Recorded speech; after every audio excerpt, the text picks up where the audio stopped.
September পর্যন্ত চিকুনগুনিয়ার ঝুঁকিতেই থাকতে হবে রাজধানীবাসীকে। এই সময়ে বৃষ্টির পানিতে এডিস মশার জন্মও হবে বেশি, যে কারণে সতর্কতা আর সচেতনতার উপর জোর দিচ্ছে রোগতত্ত্ব, রোগ নিয়ন্ত্রণ ও গবেষণা ইনস্টিটিউট। প্রতিষ্ঠানের পরিচালক বলেছেন, একমাত্র প্রতিরোধেই সমাধান চিকুনগুনিয়ার। এদিকে চিকুনগুনিয়া ঢাকায় ব্যাপক আকারে ছড়িয়ে পড়লেও অন্যান্য জেলায় এর প্রকোপ এখনো দেখা যায়নি।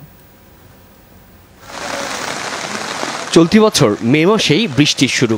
এ সময় পরিষ্কার পানিতে জন্ম নেয়া এডিস মশার মাধ্যমে চিকুনগুনিয়ার আবির্ভাব। বৃহস্পতিবার পর্যন্ত চিকুনগুনিয়া নিয়ন্ত্রণ কক্ষ নমুনা পরীক্ষার মাধ্যমে 552 জনের শরীরে এই ভাইরাস পেয়েছে। তবে আক্রান্তের সংখ্যা আরও অনেক বেশি। রোগতত্ত্ব, রোগ নিয়ন্ত্রণ ও গবেষণা ইনস্টিটিউট IEDCR বলছে, ধীরে ধীরে কমছে চিকুনগুনিয়ায় আক্রান্তের হার, যদিও ঝুঁকি আছে সেপ্টেম্বর পর্যন্ত। আজকে যদি আমি বলি যে কমে গেছে, সবাই আবার নিশ্চিন্ত হয়ে আবার বন্ধ করে দিলে কিন্তু আবার মশা ডিম পাড়তে শুরু করবে। মশা তার চলে যাচ্ছে না। সেই জন্য যতদিন বৃষ্টিপাত হবে ততদিন পর্যন্ত আমাদের এই প্রতিরোধ কার্যক্রম এটা আমাদের জোরদার রাখতে হবে। কোনো ঔষধে সমাধান নেই চিকুনগুনিয়ার, প্রতিরোধেই একমাত্র রক্ষা বলে মনে করেন IEDCR এর পরিচালক। তার মতে, এখন পর্যন্ত চিকুনগুনিয়ার প্রাদুর্ভাব ঢাকা কেন্দ্রিক। জমে থাকা পানিতে এডিস মশার যেন জন্ম না হয় সে বিষয়ে সতর্ক থাকার উপর জোর দেন তিনি।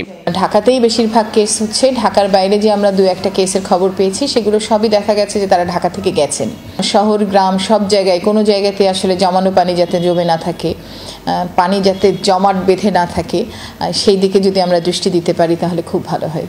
এখন পর্যন্ত চিকুনগুনিয়া আক্রান্ত 3 জন রোগী আমরা ময়মনসিংহ মেডিকেল কলেজ হাসপাতালে পেয়েছি, যাদের সবাই কোনো না কোনো কাজে ঢাকায় গিয়েছিল। ঢাকায় যে বিস্তৃত আকারে যে চিকুনগুনিয়া মানুষকে আক্রান্ত করছে, কুমিল্লা আমরা এখন পর্যন্ত কোনো তার পরিসংখ্যান পাইনি।